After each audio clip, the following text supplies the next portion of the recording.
entire money-structured and materialistic-oriented society is a false society. Our society will go down in history as the lowest development in man. We have the brains, the know-how, the technology, and the feasibility to build an entirely new civilization.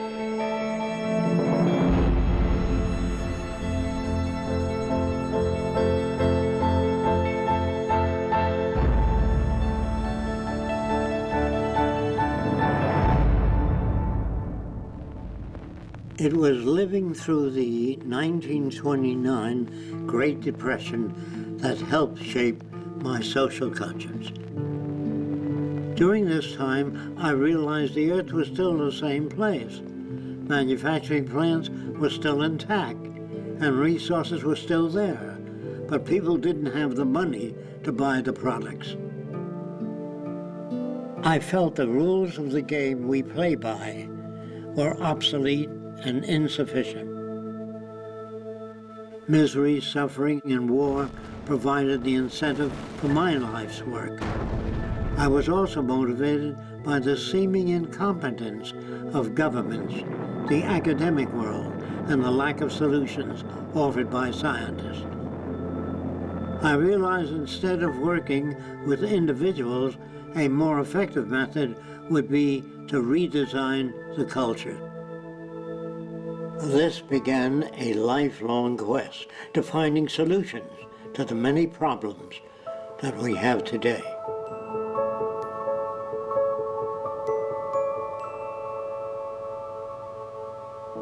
This presentation is a feasible plan for social change that works toward a peaceful and sustainable global civilization where human beings, technology, and nature coexist. It outlines an alternative to strive for, where human rights are not only paper proclamations, but a way of life.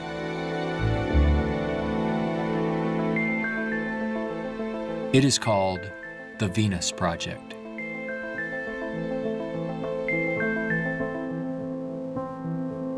Its founder, Jacques Fresco, calls for a straightforward redesign of the culture in which war, poverty, hunger, debt, and unnecessary human suffering are viewed not only as avoidable, but totally unacceptable.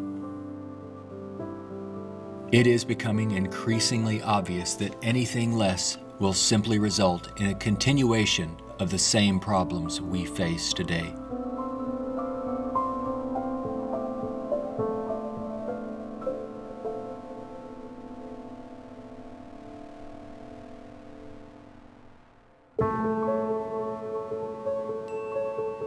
The Venus Project's Research Center, constructed by Fresco and Roxanne Meadows, is located in Venus, Florida.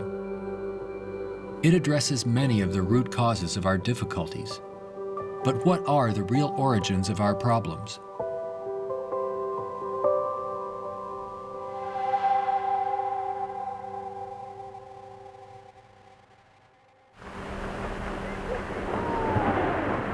At present, we are left with very few alternatives, since we're on a collision course of our own making.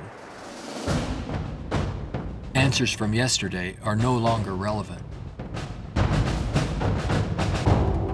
Considering the damage already done to the environment, we are rapidly approaching a point of no return, where nature will dictate the course. Either we continue as we have, with outmoded social customs and habits of thought, thereby threatening our future, or we apply a more appropriate set of values, relevant to a sustainable society, with more opportunity and freedoms. Americans have been conditioned in their kind of society to get a different kind of car next year, to buy a new television set or a tape recorder. We are radical as hell, but our political and social institutions have not changed. And this is where we are stagnating, because we always equate any new idea with communism or regimentation, because we've been brought up to fear that which is new. None of the world's economic systems, socialism, communism, fascism, or the free enterprise system have eliminated the problems of elitism, nationalism, racism, and most of all, scarcity. These are all based primarily on economic disparity. When money is used to regulate and distribute resources for profit, and people and nations are out for themselves, they will seek advantage at any cost. They do this by maintaining a competitive edge, or through military intervention. War represents the supreme failure of nations to resolve their differences. From a strictly pragmatic standpoint, it is the most inefficient waste of lives and resources ever conceived. Most wars are for the control of resources and maintaining your position of differential advantage. They're not based on the dignity of man. They're not based on elevating human beings. It might elevate the human beings in the country that's the victor. It might do that. But as far as the rest of the world goes, the price is enormous. This crude and violent attempt to resolve international differences takes on even more ominous overtones with the advent of computerized nuclear delivery systems and deadly biological and chemical weapons.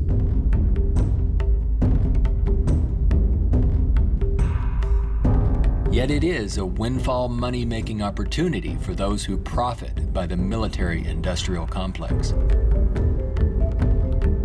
If the profit were taken out of wars, do you really believe we would have them? If they draft you into the army to serve this country, you put up your life for this country, they should draft all the war industries. Every cannon maker, machine gun maker, automobiles, jeeps, warships, all drafted, so that on the same basis of pay as the army. Then it's real. But if you make millions selling warships, machine guns to the army, then it's corrupt. I would, if I had my way, if we had millions of men in the army, I'd send them to school to become problem solvers, how to get along with other nations. That's what we have to do, not kill. When soldiers are just killing machines, they're trained to kill. I would train them to be able to go to Mexico and bridge the difference, and go to the Arab world, see if they can bridge the difference. So bring them all together, all the nations. War is not the only form of violence imposed upon people. There is also hunger, poverty, homelessness, and unemployment. The acceptance of these conditions as expressive of human nature is a myth used to keep things as they are.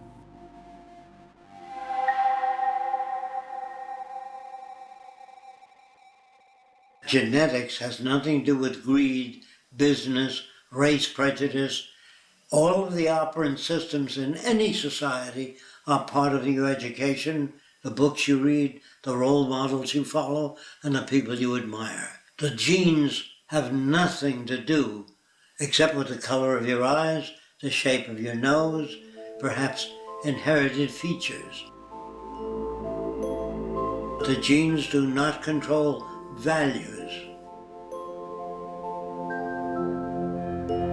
And even if you're born with a much better brain than another person, meaning better receptors, the quality of the tissue is better, I would say that if you have a better brain and you live in a fascist country, you become a fascist faster. The brain has no mechanism of discrimination. The brain can't tell you what is relevant or less relevant, except experience. We are not born with greed, envy, hatred, or bigotry. Our behavior and values are reflective of the culture we are exposed to.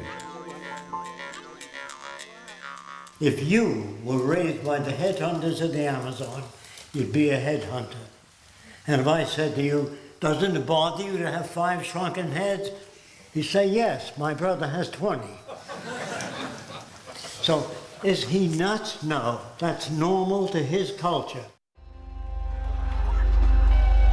Social and environmental problems will remain insurmountable as long as few nations control most of the Earth's resources, and the bottom line is profit over the well-being of people.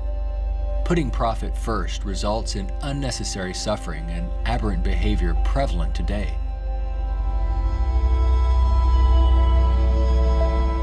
Many people feel that we need the rule of law to eliminate our problems. We have many laws, thousands upon thousands of them, but they are constantly being broken. Paper proclamations and treaties do not alter the facts of scarcity, deprivation, and insecurity.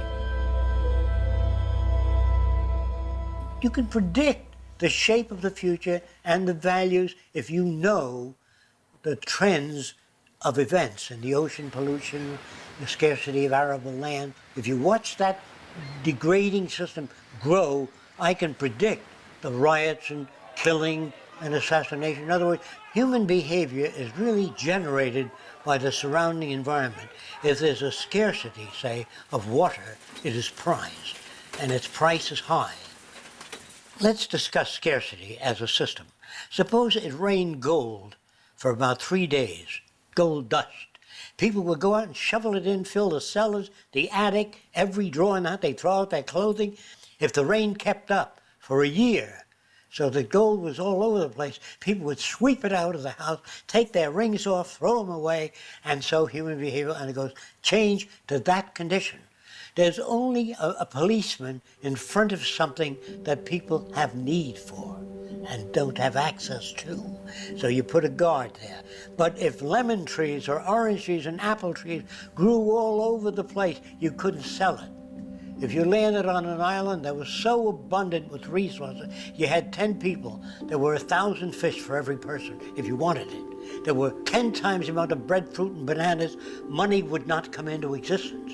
Private property would not come into existence. If the island was big enough, there were 10 people, there were 8,000 acres. No one would give a damn about staking out this particular area. There are patterns of behavior that promote survival. There are social conditions that change our values and outlook. No one can write a constitution of required behavior without consulting the environment. So we'd better take care of the environment, we'd better take care of one another, and we'd better educate people to the highest possible levels of our ability in order to have a society. Even a peace treaty cannot prevent another war if the underlying causes are not dealt with. Maybe what is needed are ethical people in government who will work towards everyone's well-being. But even if the most ethical people were elected to high positions and we ran out of resources, there would still be lying, cheating, stealing, and corruption. It's not ethical people that are needed, but rather a way of intelligently managing the Earth's resources for everyone's well-being.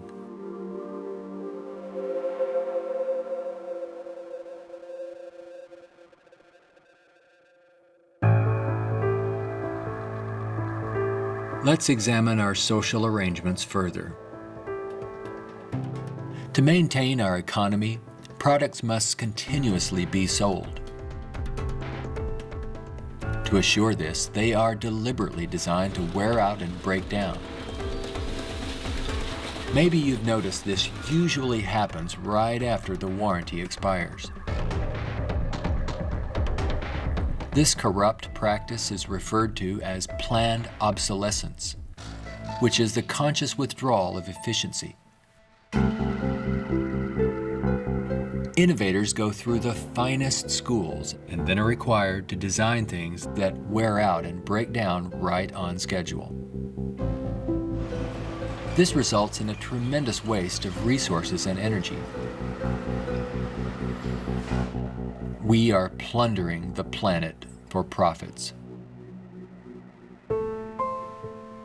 If you think about it, it isn't a job people want, but access to what their paycheck will bring. Money does not represent anything real, and there's no gold, silver, or resource to back it up.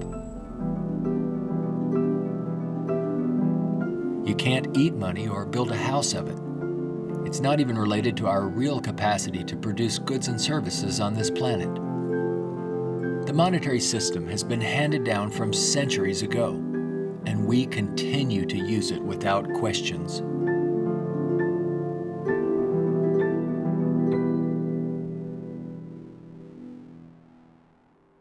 This system will keep installing more and more automation, cutting down on the purchasing power of the majority of people.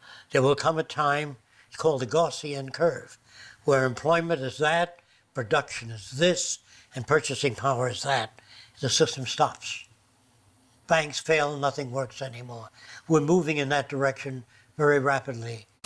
We have finally gotten to a place in 2011 where it's becoming obvious that the machine has beaten the man. We're incredibly productive with far fewer people. We are more productive. We are more productive as an economy than ever before. An iPad app can do more less than workers. 4 people. Just that there are fewer jobs. The jobs that do exist now can have lower wages because of obvious reasons. A lot of people looking for a small number of jobs. The wages go down. That has huge impacts on the middle class and ripples out from there. We're moving towards social collapse. I think this is going to happen all over the world, not just here. And it doesn't require the overthrow of the government. It just requires that you let it alone. It'll overthrow itself. If you control the media, you can calm people down. But if the majority keeps getting laid off and they don't have purchasing power, the system collapses. It doesn't work anymore. They invade. It's already happening. This country is already insoluble. They're going to have difficulty with national security, paying pension people. They've spent far beyond what they already have. Now, all they can do now is create debt, borrow more and more money from banks. We also want to show you a rather grim sign of our times. It's not far from here in Midtown Manhattan. The national debt has grown too large for the national debt clock. It went up back in 1989 when the nation's debt was less than $3 trillion. The debt has been piling up so fast lately they had to drop the dollar sign to make room for an extra digit as the number turned over to more than $10 trillion now and counting every second. A whole new clock with 2 extra spaces will go up next year. The federal government is not allowed to print money. It's not allowed to lend money or get in the banking business. That is a privilege for bankers only. So what the government has to do if they want to build an air force, say, of 2,000 planes a month, they have to borrow money from a private lending institution, sign the dotted line, and if the war is lost or failed, the burden falls on the public to pay off that debt.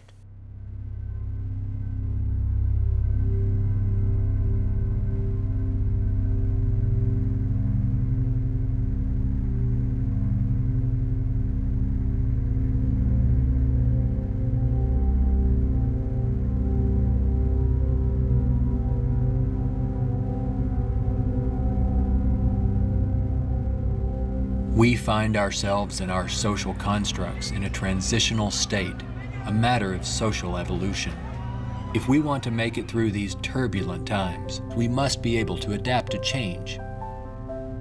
All things change, including our social systems.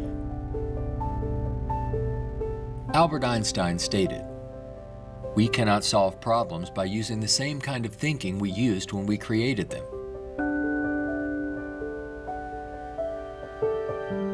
Earth is still abundant with resources. Our practice of rationing resources through monetary control is no longer relevant and is actually counterproductive to our very survival. Today, we have highly advanced technologies, but our social and economic system has not kept up with our technological capabilities, which could otherwise easily create a world of abundance for all, free of servitude and debt. How can this be possible? There is not enough money to feed or house all people on this planet, let alone accomplish these more ambitious ends. But Earth has more than enough resources to meet the needs of all people, but only if managed intelligently.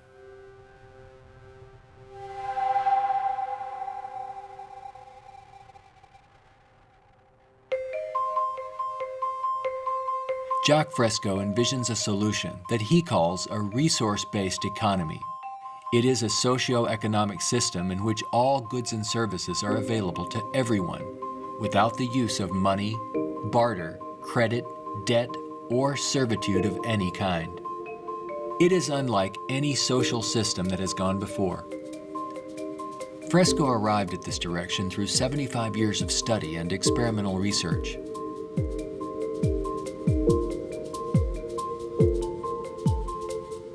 A resource-based economy operates on the basis of available resources and makes those resources available to every human being on earth, free of charge, without a price tag. So we have today more than enough resources to build a far more advanced society. I'm not talking about limited handouts so that people just get by. I'm talking about a very advanced civilization. We have the resources, we have the technology, all we have to do is apply it. One of the main aspects of the Venus Project is to eliminate scarcity. This is where the technology comes into play. Because if we set up a resource-based economy and some things are scarce, it won't work. If you set up a resource-based economy in a society that has no resources, it won't work. So today with our technology, we can make things available. We can eliminate scarcity. We can create an abundance. As long as we can create that abundance, that will eliminate greed and selfishness and a lot of crime and a lot of aberrant behavior. A social system can be designed so that all can live fully and constructively if the powers of science and technology are directed toward human and environmental concern and overcoming the artificial scarcities of our debt-based monetary systems. All people, regardless of political philosophy, social customs, or religious differences, ultimately depend upon the same resources: clean air and water, arable land, medical care, and a relevant education. I think if you pledge allegiance to the earth and everyone on it, that'd be the way to go for the future. The human species is a single family, and the world is home to everyone. Neither nations nor people can coexist separately any longer. No more separate nations, so anyone can go anywhere. Before the states joined together, they used to stake out their territory. They used to fight. They had militias. They would fight. This is our territory. Oh no, you're intruding. When all the states joined together, the government worked out the lines of the states and they agreed, and that was the end of territorial disputes. If you want the end of war, you must declare the earth common heritage.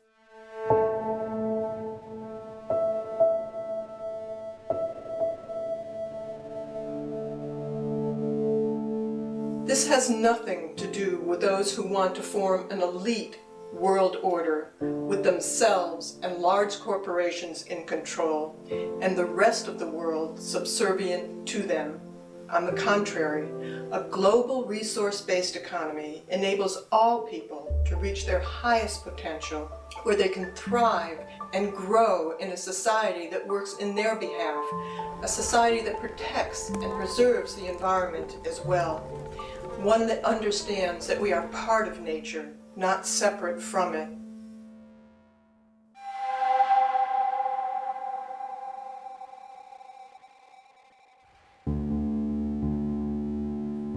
Some question what would happen to incentive if needs were met without our having to work to attain them. The question assumes humans have no desires beyond basic needs.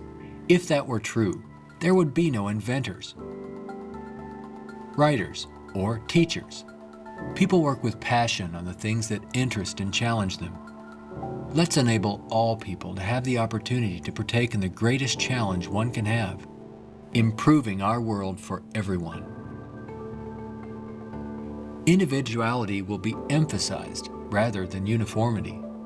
This social arrangement will generate a new incentive system that values the protection of the environment and social concern, rather than the shallow, self-centered goals of wealth, property, and power. It does not call for uniformity. It absolutely calls for diversity. The more diverse people are, the more individuality. So we emphasize individuality, creativity, innovativeness. This is the essentials of the design. It is not a group of scientists telling people what to do, how to live, where to go, what to follow. Motivation and incentive exist when people have meaningful tasks. True growth and development occur when people are involved in creative, challenging, and constructive endeavors. However, motivation and incentive die in the daily grind of boring and repetitive jobs required to earn a paycheck. If you hand out things to people, if you fed them and clothed them and housed them free, they're not going to work in the morning because they don't need it. They got their housing, clothing, motion pictures, and entertainment. Well, why go to work? Work is painful, it's monotonous, it's boring. In the future, if people have access to all their needs, but they don't have any challenges, this is where it goes to pot. So people constantly are challenged by new things. In our schools, we challenge them with many things that are unsolved and many unresolved problems. If you're well-fed and well-clothed, that doesn't stop your brain from working. That would mean that every millionaire does nothing and is turned off because he got all the means. That's not true. There are many millionaires that work 18 hours a day and don't have enough time. It has to do with your background and your education. The more you know about oceanography, astronomy, and all that, the more interest, the more alive you are. And if you're just given food, clothing, and shelter, now you can go to work. You don't have to worry about making a living, which your incentive would be boosted considerably. So I call that a new and innovative incentive system. It's not monetary oriented, it's problem solving oriented. And you get your kicks out of seeing the world become a better place.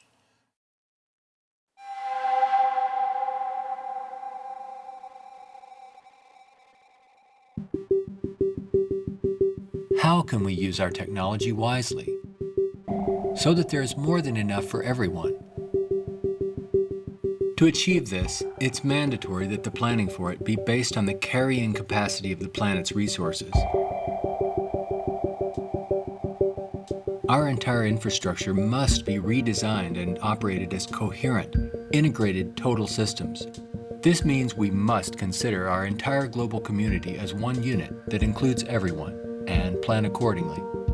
Only in this way can we use our technology to overcome resource shortages, provide universal abundance, and protect the environment. Therefore, a global survey is first needed to assess exactly what we have.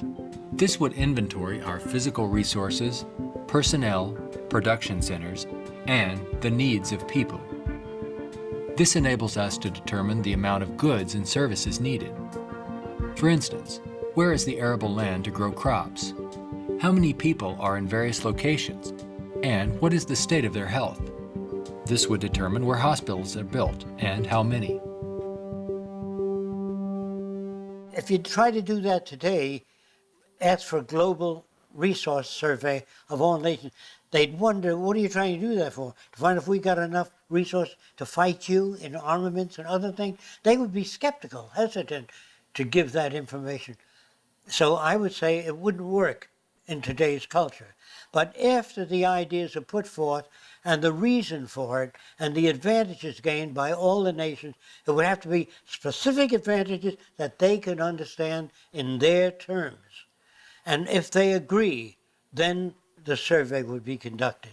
It's not my opinion or the opinion of anyone else would be used. It's the size of the population, the availability of resources, the carrying capacity of the earth that determines what is done and how fast things move. See, today it's done on a totally different basis.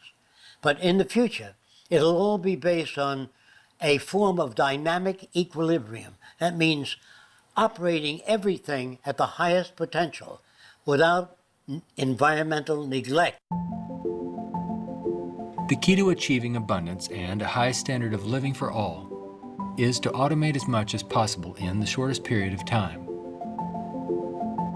But during the transition, we have to bring together the technological capabilities of people working with computers and working with technology and building and designing methods of delivering these resources and the necessary industrial plants to process the resources. Our problems and their solutions are technical, not political. Most problems can be solved when technology and the methods of science are used to serve all people, not just a select few. But what is it that you want? You have to ask yourself, I want to live in a world where I don't have to fear that my children will go into another war, where there'll be deprivation or problems or disease. Do you know how to build that kind of world? No, I don't. Well, how do you go about building? You call upon the various divisions of science, bring them together, and say, these are the problems we'd like to solve. A scientific government doesn't mean that scientists rule or control people. It means they have better means for building transportation systems, better means for cleaning the air. They have the best means for restoring the ocean that we know of to this day. Computers can serve the needs of everyone when cybernation is ultimately integrated into all aspects of this new and dynamic culture. One can think of this as an electronic nervous system, extending into all areas of the social complex. Their function would be to coordinate a balance between production and distribution, assuring there are no shortages or overruns. In this highly technical society, decisions are based on direct environmental, human, and industrial feedback. You can think of this as electrical sensors throughout the entire environment, from cities, factories, warehouses, distribution centers, transportation networks, all over the globe, gathering data for more appropriate decisions. The decisions are based on the needs of society rather than corporate or private interests. It is not automated technology or machines we should be wary of, but the abuse and misuse of technology by selfish interests. Remember, it is people who decide what ends the machines will serve. If technology does not liberate all people for the pursuit of higher aspirations in human achievement, then all its technological potential will be meaningless. You always do a positive and negative study before you engage in the actual reconstruction of an environment.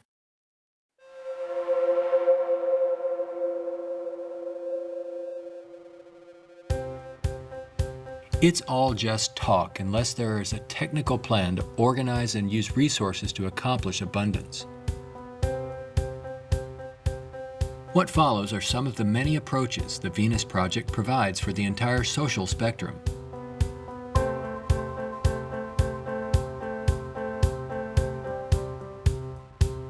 Today, more than half our population lives in cities that are polluted, dangerous, and waste energy.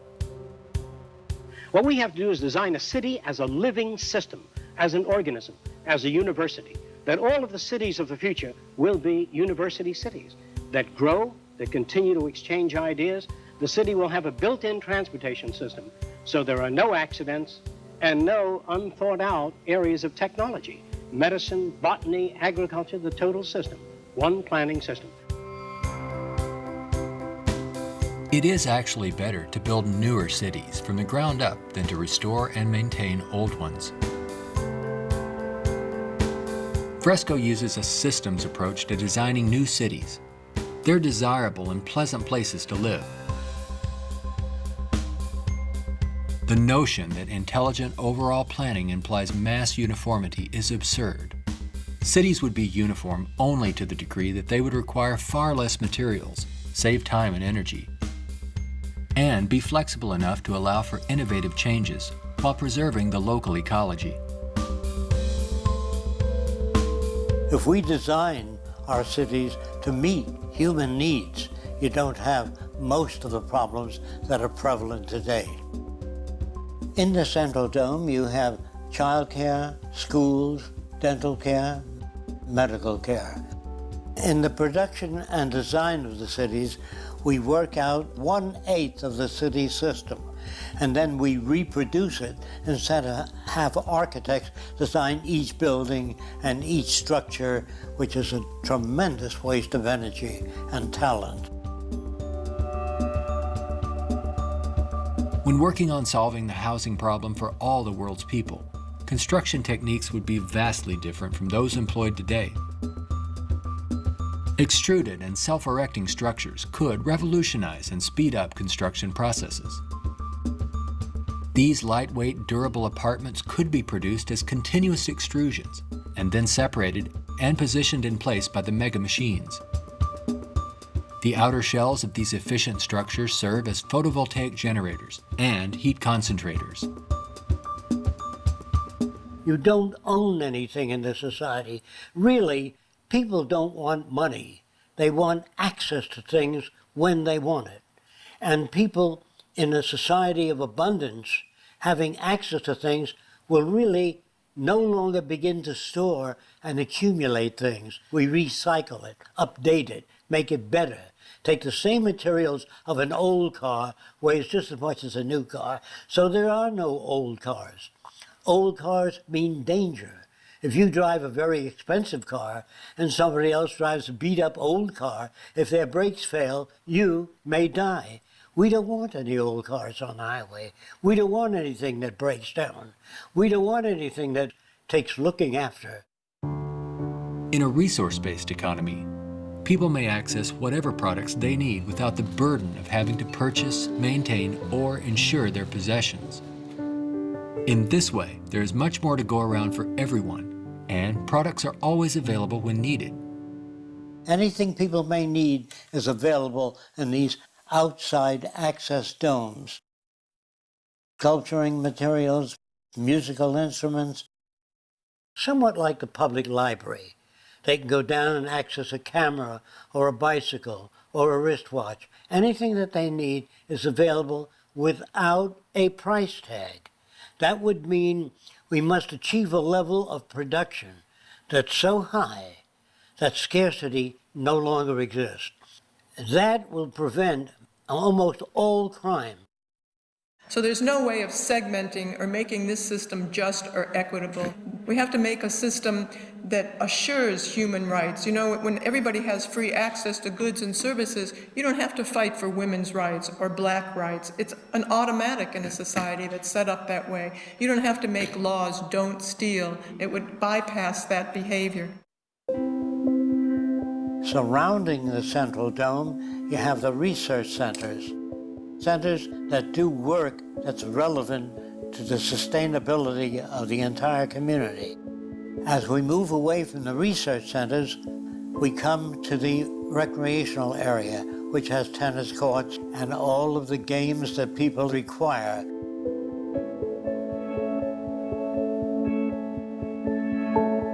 As we move away from that, we come to the residential district. There are streams, waterfalls, lakes throughout the area.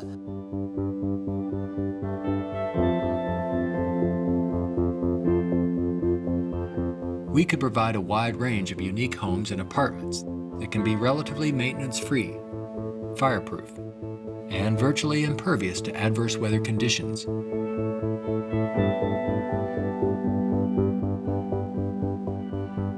As we move to the next sector, we come to apartments.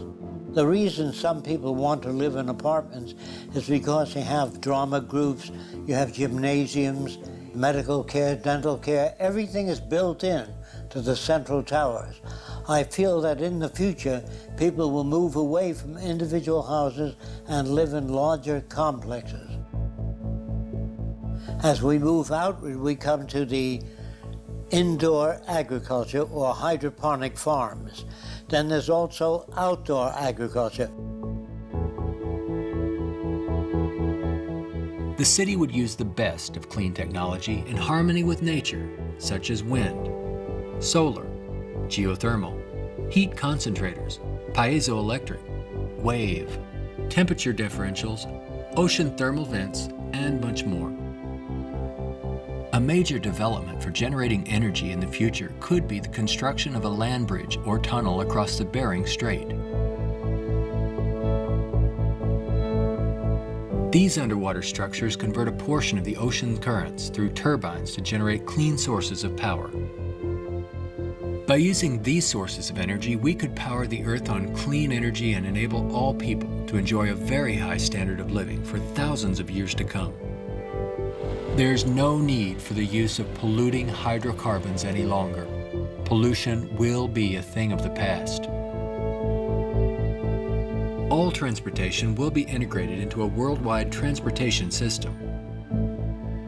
Transportation within cities will be by transveyors.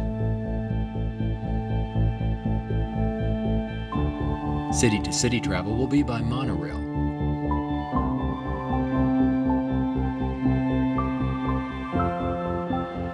Maglev trains are utilized for long-distance travel. To enhance efficiency, this high-speed maglev train is equipped with removable sections, which can be disengaged while the train is in motion. Aircraft will display a wide range of configurations.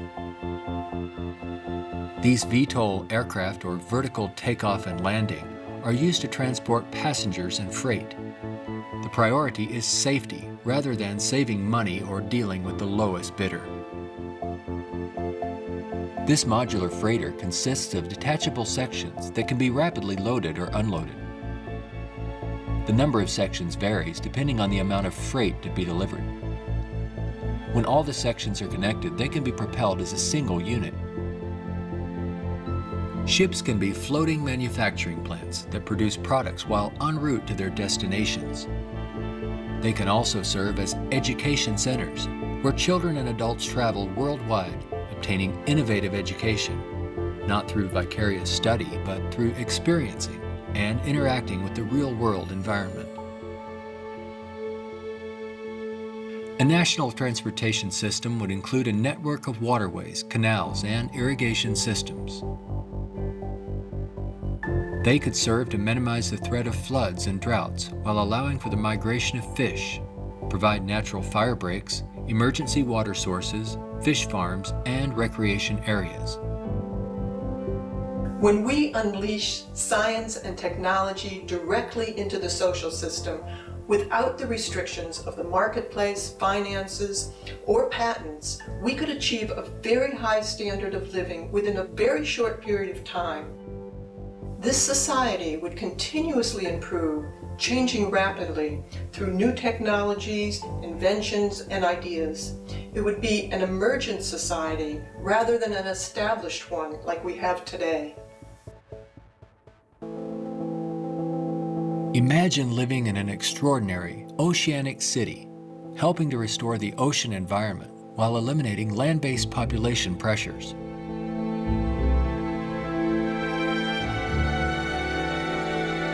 These cities in the sea may serve as universities and research centers where students study marine sciences. They could be used for ocean farming, mariculture, and mining, while maintaining a dynamic balance in the oceanographic environment. Self-sufficient cities in the sea vary in design depending on their location and function. This undersea observation station permits people to view marine life in its natural habitat. These mariculture and sea farming systems cultivate and raise fish along with other forms of marine life to help meet the nutritional needs of the world's people. These structures would permit the free flow of water throughout. Using technology in this way would make it possible for a global society to achieve social advancement and worldwide reconstruction in the shortest time possible. Utopia, if it's ever established, will die, will stagnate. Whereas what I'm talking about, an evolving culture or an emergent culture, I have no notions of a perfect society. I don't know what that means. I know we can do much better than what we've got. I'm no utopian. I'm not a humanist who would like to see everybody living in warmth and harmony. I know that if we don't live that way, we'll kill each other and destroy the earth. This new lifestyle, while providing leisure and recreation, would also enhance knowledge and creativity for everyone. The measure of success would be the fulfillment of one's personal interest rather than the acquisition of wealth and self-centered goals. A resource-based economy would not only change our environment to make it clean, efficient, and enjoyable, but it would introduce a new value system appropriate to the direction and aims of the new innovative approach. With education and resources made available, there would be no limit to the human potential. Everyone will have the freedom to pursue whatever constructive field of endeavor he or she chooses, without the economic limitations that we face today. We are now at a time when decisions must be made if we wish to evolve from our present culture of scarcity, waste, and environmental destruction to a sustainable society of ecological concern and abundance. A nation without a vision of what the future can be is bound to repeat past errors over and over again. If we say dishonestly that man is the highest form of evolution, which you get in school, man destroys the oceans, the fish, the atmosphere, one another, and man flies over a city, presses a button, and burns everybody in the city with nuclear weapons. Is he the highest creation of nature? Not yet, in my opinion. We've got a long way to go. We could either develop paradise on earth or oblivion, wipe ourselves out. Only the future will tell. It's what you do to make the future. We can create a world where war and want are distant memories. When all of science and technology are used within a global resource-based economy for the protection of the environment and the well-being of all, only then will we understand what it means to be truly civilized.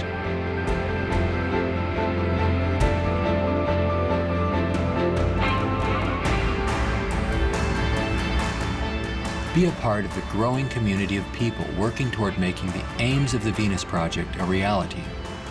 Join us in our efforts to bring this vision of a positive future to a wider audience through the goal of a major motion picture. All of these things can be built with what we know today. It would take 10 years to change the surface of the Earth, to rebuild the world into a second Garden of Eden. The choice lies with you. The stupidity of a nuclear arms race, the development of weapons, trying to solve your problems politically by electing this political party or that political party, that all politics is immersed in corruption. Let me say it again. Communism, socialism, fascism, the Democrats, the liberals, there are no Negro problems or Polish problems or Jewish problems or Greek problems or women's problems. They're human problems.